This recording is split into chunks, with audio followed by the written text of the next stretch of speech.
Namaste students, this is Jayeshwar Singh Jala. Today we'll discuss the poem The Nightingale and the Glowworm. The poet is William Cooper. The poem is a fable. As you remember, fable is a story with animals as characters which has a moral or message. So a fable has three characteristics. Firstly, it is a story. It can be in form of prose or poem as this one. Okay, that is first characteristic. It is a story. Second, it has animals, birds or insects as characters. And third, it should have a moral. Examples are from Sanskrit literature, Panchatantra stories, Hitopadesh stories, and from Prakrit literature, Jatak tales, and from the Western world, Aesop's fables. Though in Aesop's fables, many stories are taken from Jataka tales and from Panchatantra. Now let us read our story, which is a poem in a story or story in a poem. Stanza 1. A nightingale that all day long hath cheered the village with his song, nor yet at eve his note suspended, nor yet when eventide was ended. There was a nightingale who used to sing melodiously day and night. He would cheer the village by his sweet song. So, this is the explanation. Let us have a look at some of the words there. First line, a nightingale, it's a bird which is called bulbul in Indic languages, that all day long hath means had, cheered, e is dropped here, cheered the village with his song. Nor yet at eve, eve means evening, his note suspended, his notes means his singing, musical notes. Suspended means stopped. Nor yet when eventide was ended, even after the evening even after the evening ended, it did not stop. So for the whole night and day it sang. Stanza 2.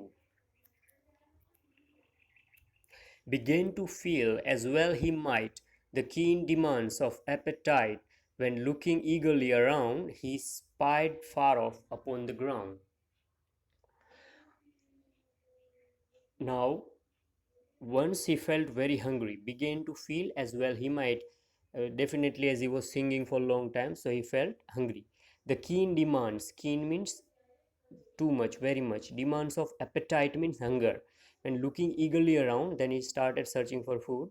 Then he spied means he noticed something far off, at some distance, upon the ground, on ground he noticed something. So the explanation in sentences: once he felt very hungry and started to look around in search of food. When he was eagerly looking around, he noticed something shining on the ground in the dark night. Shining in the ground in the dark night has been given in the next stanza. Look at stanza 3. A something shining in the dark, and knew the glowworm by his spark. He noticed that was something which was something sparkling in the dark, and then he found out from its spark that it was nothing but a glowworm. So, stooping down from hawthorn top, he thought to put him in his crop. Then he came down from hawthorn. Stoop down means came down from hawthorn top, means hawthorn is type of thorny shrub or a tree. He came down and made his mind to put him means the insect glowworm, in his crop means the bag. Here it means in his throat. So the nightingale could know from the spark of the thing that it was a glowworm. He decided to come down from the tree on which he was sitting and decided to eat up the glowworm. Next stanza. The worm, aware of his intent, harangued him thus right eloquent. Did you admire my lamp? Quoth he, as much as I your minstrel see. The glowworm, because he knew that he was going to be eaten up by the bird. So the worm, aware of his intent means nightingale's intention. The glowworm became aware, means he knew the nightingale's intention, and he criticized him in loud and impressive voice. Harangued means criticized. In loud and impressive voice, he asked the nightingale if he had admired his glow. He told him that the nightingale should appreciate his spark as he admired his song. So this is strange. Next stanza. You would abhor to do me wrong, as much as I to spoil your song, for 'twas the self-same power divine taught you to sing and me to shine. Although the glowworm is much tinier than the nightingale, he talks about himself as equal to the bird. He tells the bird that he would not like to harm him, as he also, it means the glowworm also would not like to spoil his song, the nightingale's song. Now here, children, there is a question. Do you think that nightingale can really spoil the song of the, I'm sorry, the glowworm can really spoil the song of the nightingale? Okay, if not, then why is he saying this?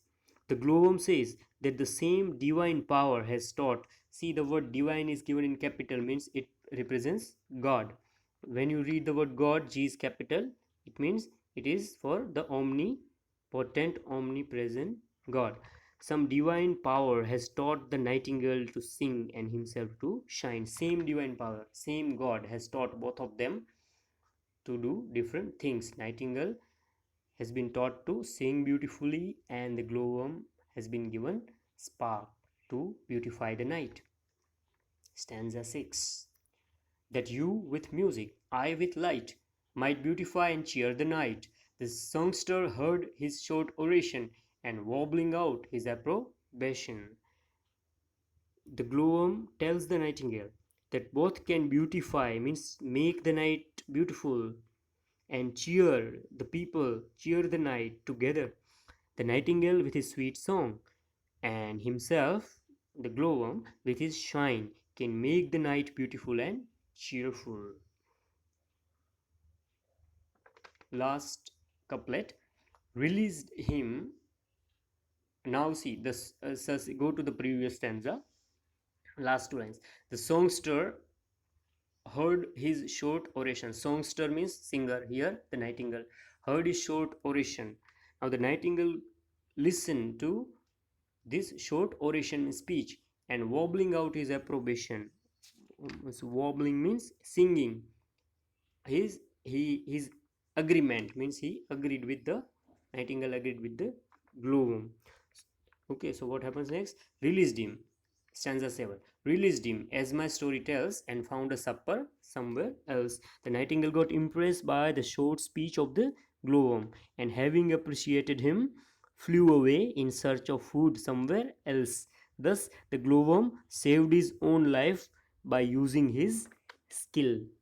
So there are some questions which might arise in our mind. There are a few questions given in your textbook also. We'll discuss them later. For now, I end the presentation. Thank you, children.